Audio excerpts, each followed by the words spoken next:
Welcome to today's episode of the Declutter Hub podcast, your channel for super easy, no-nonsense advice on how to declutter and organise your home.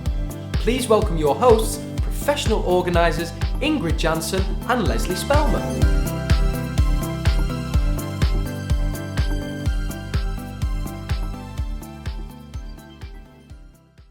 Hello and welcome listeners to episode 88 of the Declutter Hub podcast. I'm Ingrid.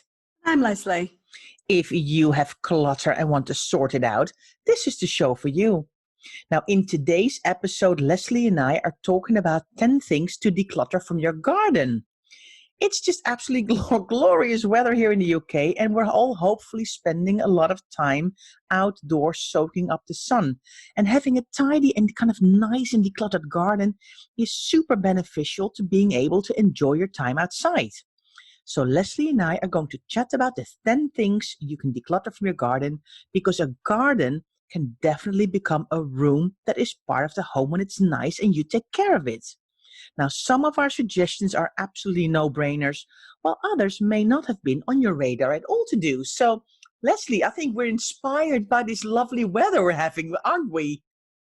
We've had gorgeous weather for weeks and weeks. We've been quite lucky here in the UK because that gorgeous weather has coincided with lockdown, hasn't it? But when we start to spend more time in our garden, that makes us look around a little bit more about what kind of things are there. Now, the garden quite often is a little bit of a dumping ground for things, or things get neglected. So we might be using something in the summer, but when it gets to the winter, we forget to put it away and then things get damaged. And so those are the kind of things that we're talking about, aren't we? And I think the first thing is then very valid for what you're just saying. It is all this stuff in our gardens that's waiting to go to the tip. So we find a little area on the side somewhere, or maybe a little side alley that's next to maybe our garage or our garden, or there's a kind of maybe a darker corner, and we put stuff there, things we need to bring to the tip at some point. And it always gets really messy, doesn't it? Well, it gets messy, and the problem is that the rain starts and then it gets really old, and then, if it is food and things like that, then things start to decay, and so it's never nice to take things to the tip weeks later. Now, obviously, we've had a period, haven't we, during lockdown when the tips have not been available. We're not just talking about bags of stuff here. We're talking about those things that you clear out of your house, old curtain rails, pieces of wood, old chairs, all those kind of things that are waiting to go to the tip. They are exactly the kind of things, and we need to finish that project. We need to get that stuff to its exit point, which is the tip. Really, really important, and a classic one that happens all over. Now, the next one I see a lot as well, Lesley, is bags of soil or rubble or sand or kind of bricks for a project. There's a heap of stuff and you think, what is that? What's the plan with this stuff? And it's normally either left over from a project that's been done, or it's a project that still needs to be done, isn't it? Yeah, so if we take flagstones up, and flagstones and bricks and things like that just last for years and years and years, and so they've got value, they've got use, and so sometimes we put them to one side or pile them up against a wall. I see them piled up against walls, the back walls of houses regularly, and that of course plays havoc with damp courses as well, so you really do need to be careful with that kind of thing. What we've got now that we didn't have years ago is something like FreeCycle and Freegal. So those kind of things that are really difficult to get to the tip because they're so heavy, those are exactly the kind of thing that people really look out for on FreeCycle or Freegal, and will gladly come and collect from your house. So don't put it off because it's difficult. Put it on FreeCycle, put it on Freegal. Say, I've got a bunch of bricks, I've got a bunch of flagstones, I've got 10 flagstones. Somebody will be doing a project somewhere where they need a small amount of bricks, and they will gladly come and pick them up, and they'll be gone before you know it. We hear about it all the time. People put things on FreeCycle. 10 minutes later, someone's called and they're gone. You know what? I just did a little Freegal project myself, and I was just so impressed with how many people were responding. And I think sometimes you hear, and then they don't come and they make appointments with you. But I think I had really good experience the other day. I emailed back.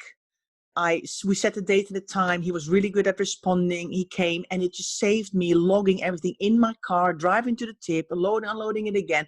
And it feels like such a win-win because somebody else can use this stuff that normally probably would have either been thrown away or put in a tip in the right place, of course, and being recycled.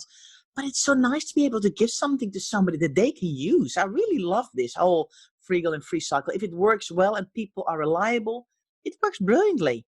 Absolutely. And it definitely is a win-win situation, because the reason why that stuff is still sitting in our garden, yes, it might be because we're planning to do a project later, but for the most part, it's because it's difficult to do that. Going to the tip, you might put it there waiting for somebody to help you or something like that. So it's just that final part of the process, isn't it? And there's an obstacle in our way because it's too difficult. The things are too heavy. We haven't got the right car for it. We're waiting for someone to come back with a car. Those are the kind of things that go outside, and it is definitely an out of sight, out of mind scenario.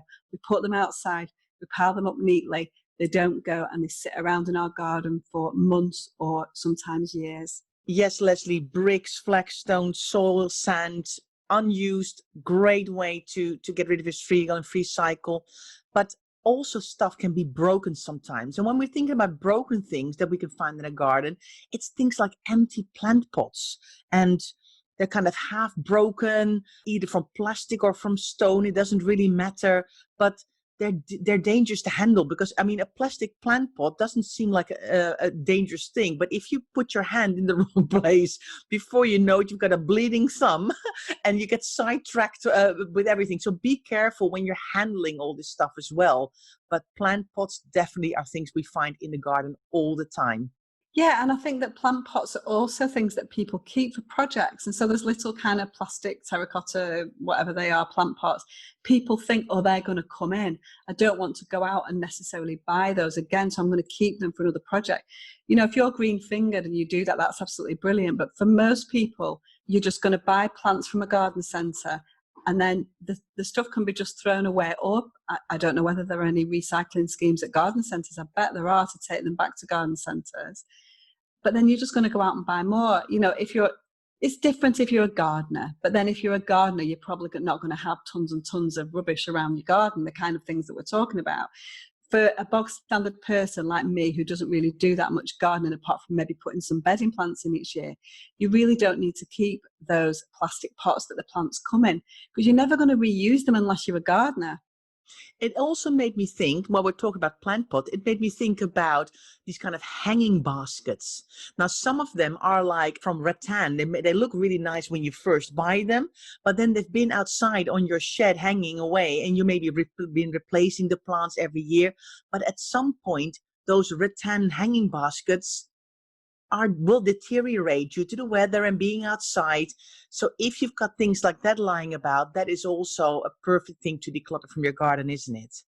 I think weather plays a really huge part in this, because in the UK, we have quite a temperate climate and we don't really have this huge shift in season like they do elsewhere in the world. And so what happens is we're not quite sure that we're never going to go out in the garden again.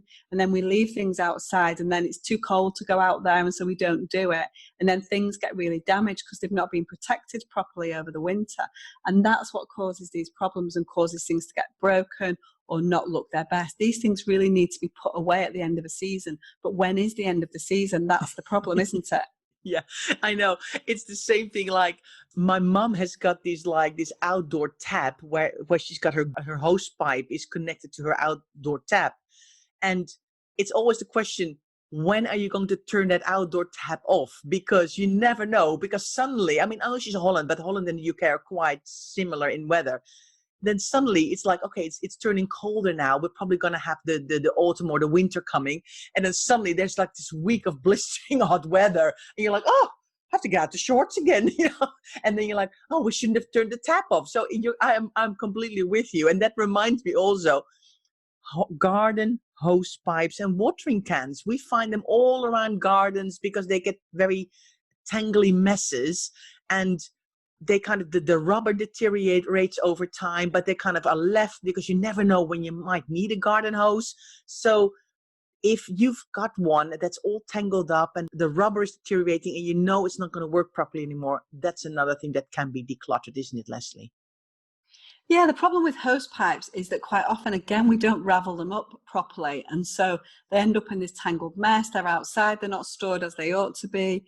And so then they become full of leaves and stuff outside. And that's the problem with garden hoses. And then they start to deteriorate. And then they don't look like something that we want to use. So therefore we go out and buy a new one. And then we keep the old one because, again, it's quite difficult to take this kind of dirty, tangled up mess of hosepipe to the tip. Yes, yes.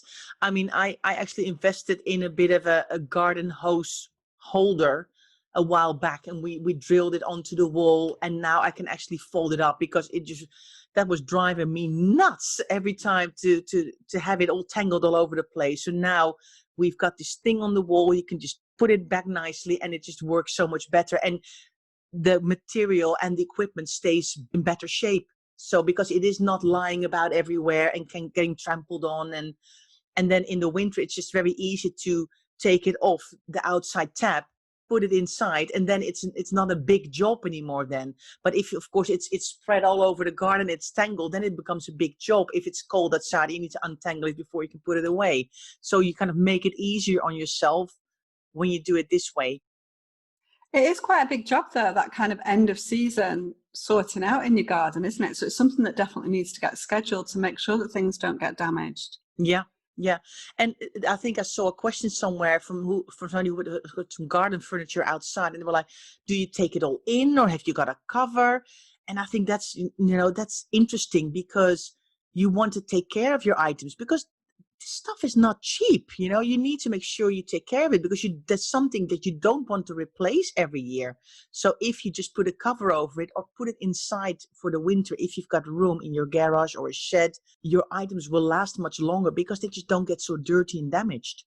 Now, one of the other things that we tend to leave out year round is our washing lines, our clothes areas that we have outside, and our pegs. Now, washing lines don't tend to be too bad, and clothes areas don't tend to be too bad because they are designed, aren't they, to be fairly robust. So unless they're broken, they can stay put, can't they? But sometimes they are broken and you need to declutter them, obviously, if they're broken. So that's a bit of a no-brainer.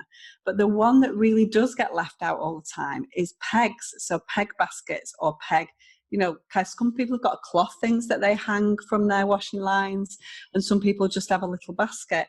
Now, the water gets in to the little metal part of the peg, or the water gets in if it's a wooden peg, and they really do deteriorate, don't they? Yes, yes. I actually, for a long time ago, I had these wooden pegs, and they get a bit manky. So in the end, I decided to, and they got so rusted over. I thought, okay, I'm going to declutter those. I'm going to get some plastic pegs, but I am vigilant in taking them in. So I don't leave them outside because I know there's still a little metal part in that peg that if you leave it outside all the time, it does rust. So I have a little special bag to put my pegs in, and I take them indoors. So it just all lasts longer, and I don't spend money on stuff that I could have just taken easily inside. It doesn't take a lot of room. You really do need to be careful with pegs, don't you? Because the problem is, even if it's rusty or dirty, that's going on your clothes. Yeah. And so it causes the real problem. So pegs are something that definitely need to be vigilant about. You need to have an appropriate storage container for them if you're going to leave them outside for significant periods of the year. And definitely bring them in when it's raining or when it's winter. Now, this podcast, Lesley, is reminding me about not only the garden, but also like on the garage and the shed. And we recently did the boot camp, didn't we? And one of the things we had in our boot camp was all about decluttering those outdoor spaces. Yeah, we did. And one of the most fascinating ones was definitely that we saw, because we saw lots of pictures from our boot campers, didn't they, about the success that they had, was to see these after. So a lot of our boot campers will do before and after pictures for us, and we'll comment on them, and won't we, and guide people through the process. But the garage really was something else. There was a couple of boot campers who had an amazing space, didn't they, after going through the process. Now, a lot of this garden stuff really needs to find its way into your garage, doesn't it? So that's why it's important to sort your garage out. Everything's like almost like moving wheels, isn't it? You need to have your garage sorted out so that in the winter you can put some of these things away from your garden and things like that. So everything is interlinked in your house, isn't it? So yes, so if you want to declutter your garden, you probably need to start decluttering your shed and your garage as well a little bit to make space. You're completely right, Lesley. So if you are interested in doing that, if you've got that project planned, why not check out our boot camp? We, for lockdown, wrote the boot camp, and it is available for $39. But if you want to do the bootcamp, make sure you join us soon, because from Monday, the 15th of June, 2020, the bootcamp price will be going up. So please come and join us and have our fantastic module about how to declutter your garage as one of an 8-week program. So as I said, quite often we need to store these things in our garage, but sometimes we don't have space in our garage, and so things get left outside or have covers on them. And the kind of things that I'm talking about, garden furniture, which is a really big one in terms of keeping on top of things, isn't it?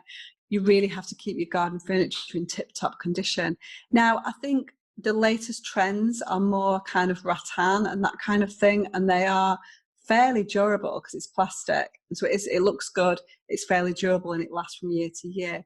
The metal ones, the wooden ones, are the ones that really show signs of wear and tear and need to be looked after, aren't they? Yes, definitely. And of course, connected to garden furniture is those umbrellas, umbrella stands, cushions that are falling apart. All of that kind of thing all kind of falls under old garden furniture. And even, I had my first garden set for ages, but now this plastic is really deteriorating due to wear and tear and the weather. And now one of the little legs is getting loose. So that's on the next thing in my list in my garden to declutter at the end of the summer. It needs to go. So even the very durable stuff at one point, even if you take good care of it, it does break and needs to be decluttered. But again, this is the perfect thing to put on free cycle, because there are people out there who will restore things, who will upcycle things, who will use things. If they've not got any garden furniture and they can get something for free, they're going to take it. So unless it's completely broken, don't be scared of putting that kind of thing on free cycle. And again, it's going to avoid this horrendous issue of having to take something huge. Not many of us can fit a garden table in our car, and so we're going to have to think of an alternative, and that's why it sticks around for years and years. So use free cycle, use your local Facebook groups, use all those kind of things. They are absolutely fantastic for exactly this kind of thing. Yes, and now we are in the verge of barbecue season, Lesley. Barbecue season is coming. We've already had a couple of barbecues here. I'm so happy. But in every garden, we will find this old rusty barbecue that was once bought. Let's be honest here, cleaning a barbecue is like a complete nightmare, isn't it? It's one of the worst things to do is to clean a barbecue. And I don't think a lot of people actually clean it. They just think at one point, oh, I've barbecued on this the whole summer or 2 years. I'm going to just buy a new one. I can't face trying to clean this barbecue. Horrible job. And I think that's the thing. I think it gets so dirty because we don't clean them and they get rusty, and it's a horrendous job to do that. I think we do replace barbecues probably more often than we ought to if we were looking after them. Now, I'm not going to sit here and say, make sure you meticulously clean your barbecue every week. Because I'm just even thinking about having to clean that thing, and it just goes, the stuff all splatters over. You can't fit the grill in your sink because there's not space for it. You've got all your brushes get horrible because they're all full of oil, and it's not nice, is it, a barbecue cleaning? But yeah, if you have decided your barbecue is no longer fit for purpose and have replaced it, do make sure that you take the old barbecue to the tip. But one little tip for you is make sure you take the soot or the coals or whatever is still remaining in the bottom of your barbecue out before you try and put it in the back of your car, because I've definitely struggled with that one in the past. I saw somebody, because a lot of these barbecues are metal, and I know there's a lot of little vans driving around in my area that kind of collect metal. So I saw somebody leave a barbecue at the beginning on their drive, and then these little vans kind of pick them up because they want to have them for the metal. That could be an option. But again, of course, yes, the rest of the coals needs to be out. That black soot needs to be out. No gas tanks to be connected if it's a gas barbecue. So be clever and be smart about it. Okay, the other thing that's quite commonplace when talking about garden furniture and outdoor living, we all love a bit of outdoor living now, don't we? And, when we go to the shops, those beautiful candles and outside ornaments and things that we use and we put outside on our tables, and they look gorgeous, don't they, when we're having a family barbecue or going out for dinner. But again, what happens is they end up getting left outside for prolonged periods of time, even if that's only for a couple of weeks in between barbecues when it's raining, and they do go past their best. And so things like citronella candles and those outside ornamental things, if they're past their best, declutter them and replace them.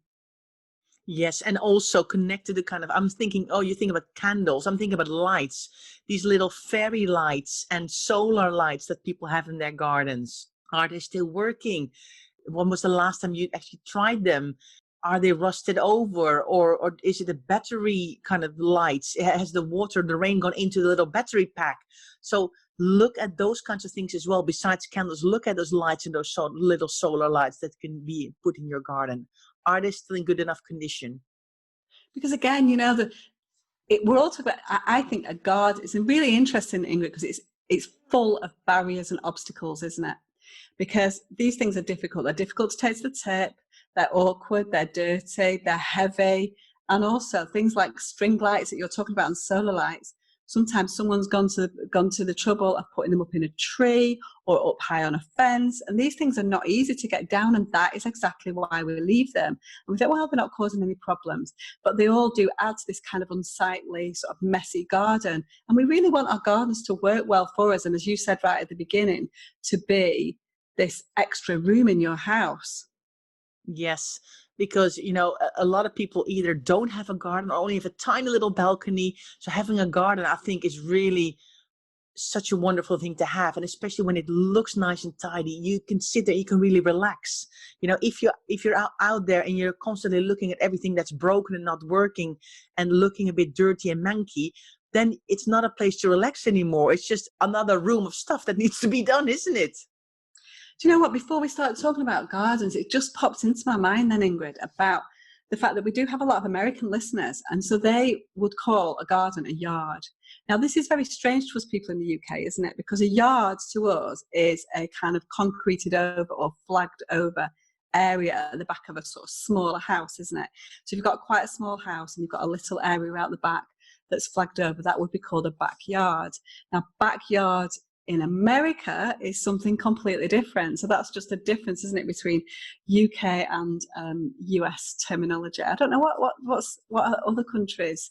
Do we think that other countries, what about Australia and Canada, do they go down the backyard or the garden? Do we know? I actually am not completely sure, to be honest with you. I know that in America, everybody says yard. But if I think about the word yard, I even think about maybe some sort of industrial complex where there's kind of loads of small kind of carpenters and painters that have like their little... Yeah, like a builder's yard. Yeah, exactly. It just popped into my head. As per usual, these things pop into my head and I feel like I have to say them. So there's a couple of more things that we wanted to talk about in terms of decluttering your garden stroke yard, isn't there, Ingrid? Yes, for sure. And then one of them, of course, is bikes. Of course, I'm Dutch. We need to talk about bikes and scooters. They get plonked in. There's no space in the shed or the garage to put them in. They get plonked into the garden. They get rusted over because nobody takes them in. And then... or people outgrow bikes, especially when there's kids, they go through lots of phases with bikes. They might even start on a bike with no pedals and they can just walk. They're like more walking bikes instead of kind of, because they do that before they start to learn how to cycle. So kids grow out of them. I actually recently heard about this scheme here in London where you can actually, it's a company where you can rent bikes and you return the bike when the kid has outgrown it and you take the next phase. So instead of you buying bikes, you kind of rent them and give them back. I've recently heard about that because somebody I know, her daughter worked for them. So I thought that was really interesting and such a great idea as well. Yeah, that's a fab idea. Really good idea. I think the best thing to do with bikes, like with a lot of things, is if you feel that you are going to pass that on, give it to charity, pass it to someone else, do it quickly. And also, definitely, if it's a tricky one, freegal it or free cycle it or whatever, because I recently was walking somewhere and they were clearing out and they actually put a bike in the skip. And I was like, why would you put a bike in the skip? That's such a shame, because that is really something that can be really, somebody would love to take that off your hands. So you can guarantee that bike will have been out of that skip by the end of the night. So don't worry about that. It's good that if you want people to take things, sometimes the easiest thing to do is to put them in a skip, and then people who look in skips will take them out for you. That's also a good idea. People love rummaging through skips to find what they can take. So related to bikes and scooters is other things with our children. Now, one thing that we see for donkey's years after they have served their use to you is things like plastic playhouses, so outdoor playhouses that you have for your children, outdoor slides, outdoor trampolines. So they tend to stick around for donkey's years, again, because they are so hard to get rid of because they're so big. So those are the kind of things that you need to get to a certain point of your life where you make that decision that those things are going to go. And those decisions are hard. I'm not going to lie. We got rid of our trampoline. My children, as you know, are not children anymore, 24, 21 and 17. And we probably got rid of the trampoline when my youngest was 15. And that was a hard decision. And now in lockdown, I'm like, I wish we had the trampoline still, you know what I mean? But, we had to make that compromise. Do we want the trampoline that they're no longer using? Do we want that to take up valuable space in our garden? Or would we rather do something with the space? Now, the interesting thing is, of course, they would like the trampoline on one day a year or 2 days a year. But ultimately, is it worth that compromise in your garden to keep something for years and years after it's needed? Yeah, we had one of those when the kids were really little, with a tiny little plastic slide, and one of those that you can sit opposite each other, you can go back and forward. I'm waving my hands now. Of course, if you're listening, you cannot see that I'm waving my hands back and forth, but Leslie's probably going, what is she doing? Do you mean a seesaw? Yeah. I'm like, she's making some signs to me across the thing. I'm like, yeah, what is she talking about? I think she means a seesaw. That's okay. Yeah, so it was like a seesaw, a little slide, and a little swing. But at one point, the kids were like, they were getting too big, and they were swinging back and forth, and I just saw these legs go up, and I thought, oh my Lord, somebody's going to have an accident here. So I knew that was my cue to go, right, kids, you're getting too big for this now. This has to go. That was not a very big one, but it still had to be kind of dismantled with 1 or 2 people. This is not like let's quickly do this in 10 minutes time. These projects all kind of take a little bit of time. So beware when you start these kind of decluttering things in your garden. Your garden is not going to look absolutely gorgeous overnight. This is going to take some time to sort this out. But we just wanted to inspire you, drawn by this lovely weather, to kind of go, have a look around your garden. What is in there? Why is it here? Am I actually going to do something with it?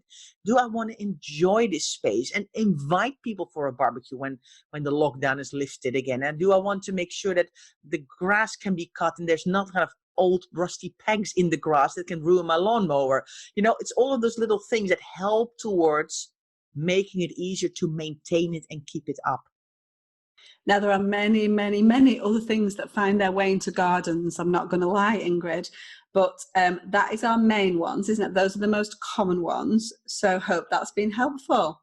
Yes, we all hope you have enjoyed listening and are inspired to take action, listeners. So are you planning maybe a little garden project for yourself? Or maybe you're living in another part of the world and you're thinking, you're all talking about nice weather, but we're going into winter here. So maybe it's now time to get everything winter or autumn ready, and you do have to cover some stuff and get some stuff indoors. So this is your cue to do something in that outdoor space so you can enjoy it and you can enjoy your items again next year. So thanks so much for taking the time to listen today. And if you've enjoyed this podcast, please share it with other people. Maybe you know somebody who would love this podcast too, maybe a friend or a family member, and you think to yourself, you know what, I'm going to share this show with them because they're going to love Ingrid and Lesley chatting about lots of different stuff as well.